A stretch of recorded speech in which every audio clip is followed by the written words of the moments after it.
الحمد لله رب العالمين والصلاة والسلام على أشرف الأنبياء والمرسلين সম্মানিত দিনী ভাইয়েরা আসসালামু আলাইকুম ওয়া রাহমাতুল্লাহি ওয়া বারাকাতুহু। আমাদের সামনে আসতেছে একটি পবিত্র মাস, মহান মাস,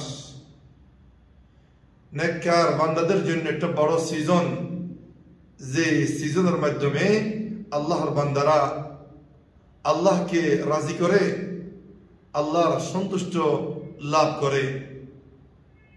যদি দুনিয়াদাররা এই মৌসুমকে দুনিয়া কামানোর জন্য সিজন হিসেবে গ্রহণ করতে পারে, আমি আর আপনি মুসলমান হই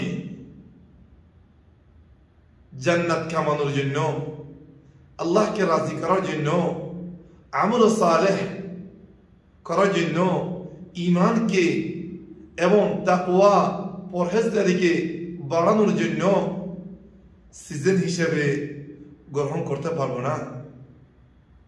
একটা মাস আসতেছে, যে মাস রহমতের মাস। এই মাসের জন্য আমি আর আপনি প্রস্তুতি নিচ্ছি।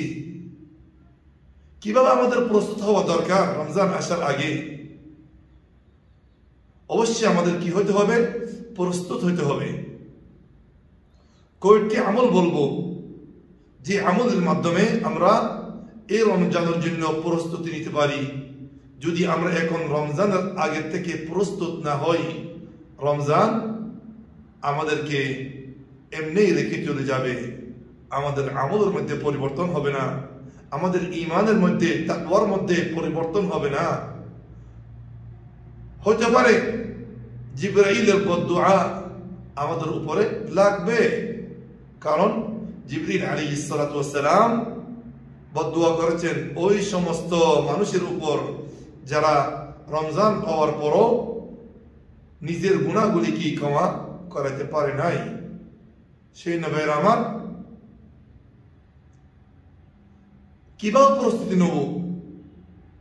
সর্বপ্রথম মাধ্যম হচ্ছে আমাদের তওবা ইস্তিগফার বেশি করতে হবে।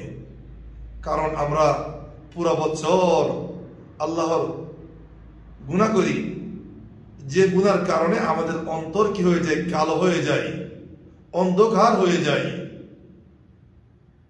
এবং আমাদের অন্তরগুলি ভারী হয়ে যায়, নষ্ট হয়ে যায়। যে অন্তরের ভিতরে গুনাহ থাকবে, সেই অন্তর, সেই দিল ইবাদত করি। রমজান আসবে, রমজানের তৃপ্তি এবং কি স্বাদ পাবে না। রমজান মাসের রোজার স্বাদ সে পাবে না। রমজান মাসের তাহাজ্জুদের, তারাবিহের নামাজের স্বাদ গ্রহণ করতে পারবে না। সেই নবীরা আমার, আমরা সবাই রমজান আসার আগে আল্লাহর কাছে বেশি বেশি কি করি? তওবা করি, ইস্তিগফার করি।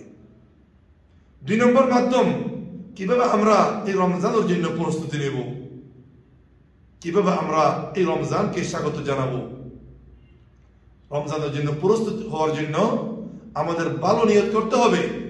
ভালো নিয়ত করতে হবে যে এই রমজানের মধ্যে ভালো কাজ করব, আল্লাহকে রাজি করব, ভালোভাবে রোজা রাখবো, প্রত্যেক দিন তারাবিহের নামাজ, কোরআন শরীফ তিলাওয়াত করব, কোরআন মজিদ পড়ব, তাহাজ্জুদ পড়ব, আল্লাহর কাছে কান্নাকাটি করব। সে নিয়ত এখন থেকেই করতে হবে আমাদের।